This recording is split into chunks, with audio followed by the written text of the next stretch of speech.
the impact of the Rabbit R1 on restaurants, Meituan's silver sliver of hope, and how our customers' ordering behaviors changing in light of last year's price hikes. That's all ahead on this week's Digital Restaurant.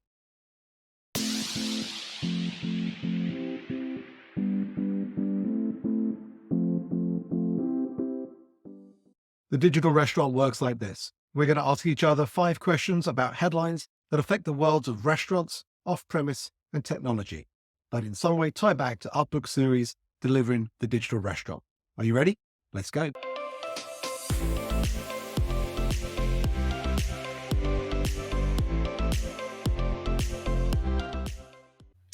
Good morning, Meredith. How are you doing today? I am very good, Carl. How are you? I am great. I can't believe we're almost at the end of the first month of the year. The year is whizzing by, in spite Oh, of the short days. one down, 11 to go. I know, exactly. And as much as it might seem to some that it's been a rather quiet period of time when it comes to restaurant technology news, we have found some cracker articles to discuss this week. I think you'll agree, won't you? I think so. I mean, it's a slow news week in terms of things actually happening, but it was an interesting news week in terms of a lot of reports being put out.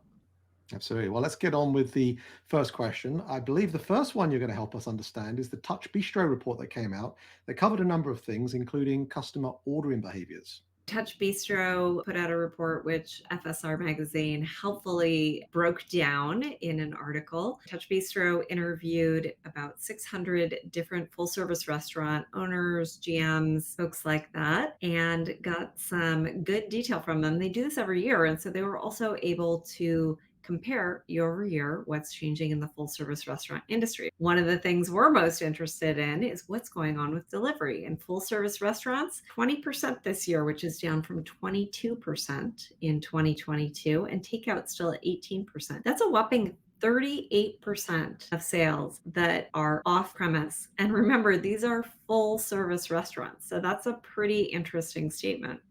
The report goes on to say that in terms of ordering behavior, 36% said they host some kind of direct online ordering capability. That's up from 34% in 2022. Still some opportunity for full service restaurants to add that. Consumers are using those channels to order. So, about 23% of their business today, the survey takers report, flows through online ordering on average. I think full service restaurants feeling the need to become digitized just like everybody else. But, it is a tricky year. We've continued to see some labor cost increases, although that is moderating a great deal. Commodities price increases, again, moderating, but still up. They asked the question, how do you combat this strain? And one of the top answers was reducing the number of technology providers. 30% of survey respondents said that they would reduce the number of technology providers. That was the fourth most common answer after the obvious stuff like reducing food costs. So that goes back to the trend that we often talk about around the need for consolidation among all of these tech providers that have innovated over the last few years, and the need to create a much more holistic tech stack that can service these restaurants without them feeling the need to go out and get a SaaS fee here and a SaaS fee there and a SaaS fee here and a SaaS fee there.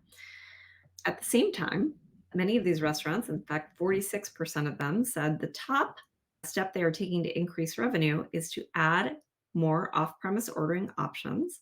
42% said they were introducing new technologies or changing existing tech providers. So while they might be taking some away, they might be adding some as well. And I think this goes back to the trend that we often talk about around the need to get more out of technology. And that while many restaurants made decisions in a bit of a hurry during the pandemic, out of a state of extreme need, now that we can step back and a little bit more calmly determine what we need, we might be making some different decisions. And I think you certainly see that here in this report. You forwarded me a Bank of America article about the amount of spending from the restaurant sector into technology. And we've always thought it's about 2 to 4% of revenue. But what did this Bank of America report say? And And what they is, said it had increased during the pandemic, now pre versus post pandemic, to 7 to 10% of wow. gross revenue. Now, I I have a lot of questions. Like, are they including discounts on third-party platforms? Are they including third-party commissions in that? Are they including the IT team back at headquarters? Unclear. They did not define it, but it sounds like a very high number. And of course, most restaurants do not have room for 7 to 10% of their sales in their P&L to go toward technology. So that was a very interesting factoid. I think we need to hear a little bit more from Bank of America before we go around quoting that one. So then the last thing that I thought was really interesting here is full service restaurants' use of social media. And if you want to bring up a chart on this one, this chart shows social media platforms used for promotion by full service restaurants, Facebook and Instagram being the most common at 81% and 74%, respectively. But a surprising number on Twitter, 56% of full service restaurants using Twitter, still 31% using Snapchat, and TikTok emerging at 26%. When asked why they use social media, the biggest reason was cost. So, on general marketing, I think if you have a marketing service or materials, it can be very, very expensive. Whereas social media, you can do it. You can have your host do it. You can have your kid do it. Just put out things about the brand. It is perceived to be a much lower cost marketing channel. Hi, Carl here. Just to interrupt the show briefly to remind you that if you have yet to get your copy of either of the Delivering the Digital Restaurant books, now is the time to get one. If you head to thedigital.restaurant, you're going to be able to get the best price available. You can also listen to both books with yours truly talking about them on Audible. You can get a copy off Amazon if you'd prefer to order through them. But if you haven't got the books yet, get them. They really are going to transform the way in which you look at the restaurant industry and the way in which technology is disrupting it. This question is for you. I know you love your gadgets at CES. There's one in particular that was launched there that caught your eye. And so let's talk a little bit about the Rabbit R1 and LAM and how they impact restaurants. Yeah, the Rabbit R1 was introduced at CES, which is the Consumer Electronics Show. But while it's called the Consumer Electronics Show, in many ways, it's an opportunity, I think, to be able to share with the world a potential type of technology that is going to be coming. You'll certainly see that in the car space. But this particular R1 device is actually going to be sold and it's going to be available on the shelves. And so I wanted to share with you a few thoughts around this one because, and probably the best way for those watching us on YouTube is for me to play a little video, as always, so that you can actually have a look at it. And it's a phone size shape device, but it's got built-in AI and it responds to voice commands to perform various tasks, saving the user from multiple taps on a smartphone. It features a microphone, a speaker, a camera, and a screen, and there's no wake word like you might have with your Google device at home or Amazon Alexa or Siri. You just simply hold a button like a walkie-talkie. Now, the founder described this in a very Apple-orientated way as a solution for the complexity of smartphones and the litany of apps that you go through in having to use them.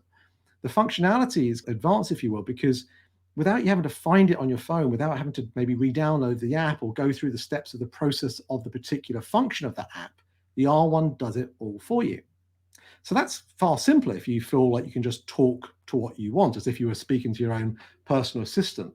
The example used during the presentation was if you were asking for an Uber or ordering food. And it was that really triggered me to think, I wonder really what this means. So, for example, if I say I order an Uber to the R1, it will know that I'm due home in 30 minutes and I'm somewhere else right now. So I don't need to say order an Uber from point A to point B.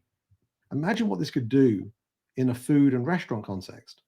Now, the thesis of this is there's a shift from LLM, which is large language models, to LAM, which is large action models.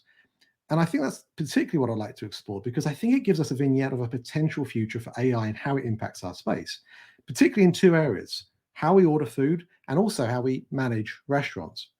So, for example, with its natural language processing, given the fact that it understands the context, it could streamline food ordering processes for customers. So you could say, order me a pizza with pepperoni and mushrooms from my favorite pizzeria. And the R1 could handle the rest, understanding the context, the preferences of the user. Now, it would require some trust that it would get it right. But I think no one 20 years ago would have believed you'd jump into a stranger's car or for a car journey or someone's home for a weekend vacation. So therefore, assuming trust is something that is established over time. But you see, I could see DoorDash, Uber Eats, Grubhub playing into that type of capability. I could see it probably playing a role in car software as well, where you don't have access, or you shouldn't be having access to using your phone. I guess the point is that if you've got known customer personalization, where that knowledge of who you are and your preferences is owned by you as opposed to any one particular app, you've got a more balanced and user-centered decision-making structure.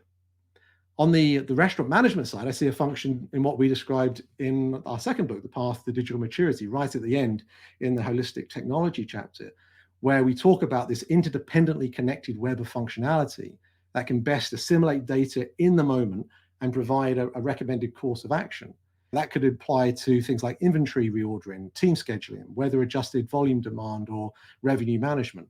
So the example there could be a GM saying, adjust my team schedules, marketplace prices on inelastic items, and inventory order levels based on the weather forecast and expected volumes this week. And like that, it's done. That would cut out hours of time. Now, imagine it not even being done by a GM, Meredith. Imagine that same capability could be done by an area GM across the entire network. And I think that's really where AI will have a demonstrable and long-lasting effect on the way in which we work over these next 30 years.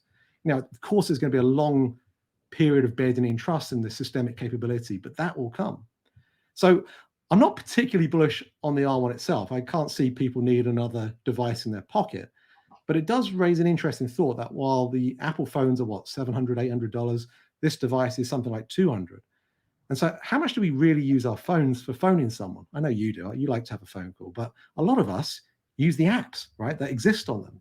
So if this thing can help us use our functional apps in a more efficient way, that capability could be really interesting. And for the tech providers out there, it points out again that these ideas of open APIs and just connecting one application to another is an outdated way of thinking. And it's in software really where we need this kind of webbed, interconnected architecture that enables multiple functions to be harnessed under just one core operating system. And I think that is the thing that the R1 sparks for me in terms of the opportunity in this space. I think what's so exciting about it is that it could level the playing field for first party ordering. Right now, I think Uber and DoorDash are kind of super apps of restaurants, if you will, and those lazy among us who cannot be bothered to have many different apps and go directly to different restaurants and remember all the passwords and et cetera, et cetera. It's much easier just to go to one and be able to get anything. And even if we know in our heart of hearts that maybe it's a little more expensive or the restaurant's not making as much profit, it's just so much easier. We do it.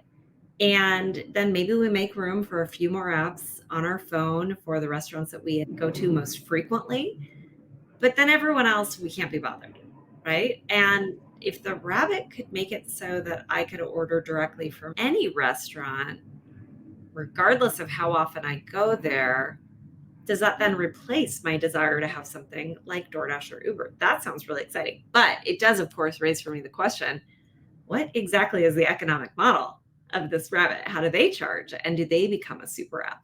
Right. And that's an important point. You said they become a super app because if the functionality exists, then why can't it just be an app? Why can't Google just replicate the same capability and put it as an app on the phone or an integral part of the operating system? Yeah, especially now with the new Google phone that's out that has natural language processing built into it on device. Like, maybe you don't need a separate device. No, absolutely. And their model, by the way, is just the hardware cost, the $200. I don't believe there is a subscription. I think you need a cellular connection, as you'd imagine. But beyond that, there isn't any subscription cost beyond it. Interesting. All right, well, let's move on to our next question, which is about the ongoing theme, I think it's fair to say, around the cities around the US that are deliberating as to whether they should have a cap or not on delivery commissions. What are your latest thoughts on this one? Dear Sherry Kimes, who is an emeritus professor at the Hotel School of Cornell, has written this article in QSR magazine. She's quoting some study from a man named Michael Sullivan, who is an economics PhD, talking about what happens when caps are in place. It turns out it's not that surprising. If a city puts a cap on commissions in place so that the third-party marketplaces can't charge the restaurants as much, which seems like a well-intentioned thing so that the restaurants can keep more of their food revenue. Well, guess what happens, Carl? You can imagine if you say to the marketplaces, "You can't charge the restaurants," what do you think the marketplaces do? Do you think they go, "I guess we'll just make less money?" No, no, they take the money from somewhere else. Where do you think they take it from? The consumer. Yeah. And what do you think happens when they take it from the consumer instead of the restaurant? Price elasticity, all the basic things that you would expect, right? We're not gonna charge restaurants as much. Instead, we're gonna charge the consumer more. Consumers order less, just as you would expect. Just as you learned in Econ 1, this really points to the issue in delivery is not whether the restaurants are paying for it or the consumer is paying for it. There's a cost to delivery. Someone has to pay for it, whether it's restaurant, consumer, driver, or platform, it's got to come from somewhere. And trying to hide it by charging the restaurant, which is how this all started out, led to a lot of adoption, but it didn't make the restaurants very happy. Now that the restaurants are increasing prices, some cities are putting in place caps, the consumers are paying more for it. Guess what? Although they really value delivery, they don't value it that much. It'll be very interesting to see what happens as consumers are asked to foot the bill for more and more of delivery. Meanwhile, the only way that you can give consumers what they want and make this sustainable is to lower the actual cost of doing the delivery. There's lots of folks working on this, whether it's my company Empower Delivery through the efficiency of the delivery network, or someone like Coco Robotics with the little sidewalk robots doing the delivery, autonomous driving, drones, lots of people working on lots of different ways to reduce that cost.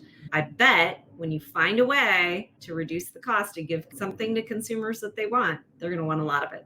All right, Carl. And now, Meituan, tell us about their silver sliver of growth. Was that a tongue twister that you snuck in there? Yeah, I did. I Just thought, you know what, really is she gonna be happen? able to do it? Is she gonna think it's a typo? Oh But my you gosh. succeeded. Congratulations.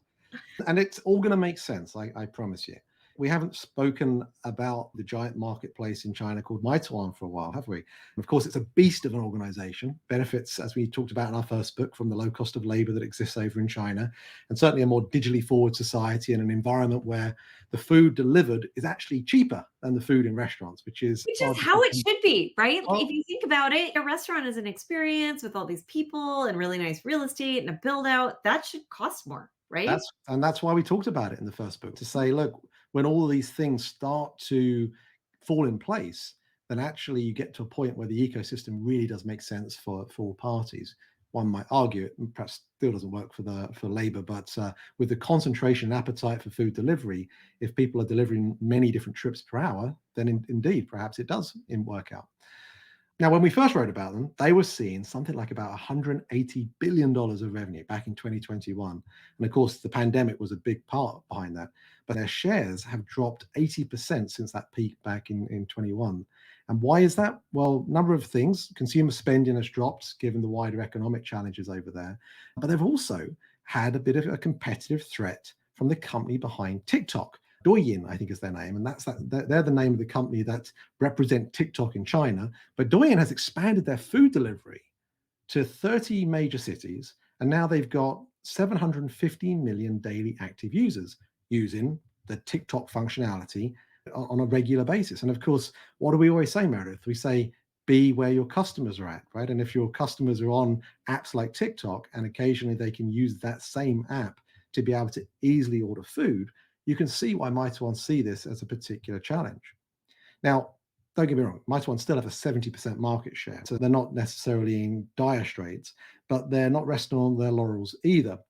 The government has been applying quite a lot of pressure on technology companies in China, but there's one particular area where I think they've got some opportunity, and that is the aging population in China. We all know that China also faces the crisis of a lot of people living for longer, and so therefore there's also a populace of people that are wanting food delivered, whether that be to their homes or in the old people's homes. It's called the silver economy.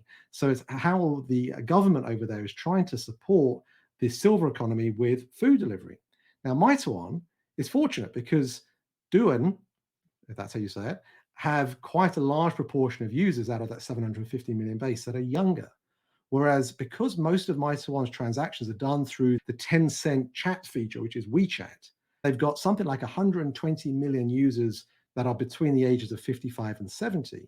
Meituan see this as a great opportunity for them to be able to target that particular segment and also gain favor with the government who's trying to deal with this challenge as well. So I think there's some really interesting mechanical changes that are happening there. And I think it's also interesting that as folks over here in the US start to get older, does that open up new opportunities for different markets that perhaps aren't of the TikTok generation? Okay, last question this week, Meredith, is for you. We're back with another survey, and we often talk about Tattle and the surveys that they do associated to, I don't know, like many billions, I think, of transactions across the course of last year. And they're focusing very much on consumer sentiment. What do you have to share on this one? Tattle gives great feedback to restaurants and in a very detailed way so that you can see what the drivers are to satisfaction and dissatisfaction. And they aggregate the responses on very common things in order to share them in this annual report, which is what they've done here. I'm going to have you pull up a few pages that were particularly of interest, and we will talk about those. The first one is guest satisfaction by ordering channel. What you're showing here on the screen is both 2023 and 2022. The answer is really not that different between the 2 years. So let's just talk about this year. Dine-in is doing great, and diners are reporting that they are quite happy and that happiness is increasing. Nearly 95% of diners reporting satisfaction. The opposite end of the spectrum is delivery. And delivery has bounced around on the bottom here around 80% and is pretty consistent with prior year as well. Delivery has less satisfaction than curbside, than takeout, and then drive-through. I'm guessing that's because of all of the myriad issues associated with having so many different people involved. We say in the very first book, when there is a driver in between the restaurant and the consumer who is employed by no one in particular, things can go awry. And I think that is what we're seeing reflected here in the data, that things do in fact go awry. And it's hard to know even who is responsible for that state of awryness. Is it the courier? Is it the platform? Is it the restaurant? Is it just a bad system that has time elapsing in between the food being cooked and the consumer eating it? Really hard to say, but a lot of dissatisfaction. Next slide, please. So here we're looking at delivery guest satisfaction. And guess what? This is exactly what we love about Tattle. On the prior page, we we're speculating why it was that guest satisfaction was so low in delivery. And then here they go and they drill down into the drivers: ordering process, meal packaging, speed of service, food quality, accuracy, and value. Now, good news, the red dots, which represent 2023, are above the blue dots, which represent 2022 in every case. So delivery has improved on all of these dimensions, most particularly on accuracy and on value. I'm guessing the value there is representative of the heavy discounting and promotional activity that's going on the third-party marketplaces right now, but in general, improving. However, what you do see is that the lowest areas of satisfaction are, just as we speculated, food quality, not that good, accuracy, not that good, and then also value. So there's something happening in between the restaurant cooking and the consumer receiving it that makes that channel the least preferred channel in terms of satisfaction. When you compare that to the takeout scores, also improving year over year, but takeout overall is higher than delivery on each of these dimensions, which of course leads to that higher overall satisfaction score. And then finally, we have one here on guest satisfaction trend on value by ordering channel. And not surprising, delivery here is the lowest one, given what we just talked about. But I think what is surprising is the upward trend that delivery is experiencing. So they really bottomed out in, it looks like, I don't know, February, March of 2022, with a very low score on value compared to all of the other channels. And that has been improving pretty steadily ever since. Given what we know has been going on in delivery in the meantime, which is restaurants or increasing their prices on third-party marketplaces, my guess is that the actual value for the money is not getting better. But because of the heavy promotional activity, the customer's perception of value for the money is.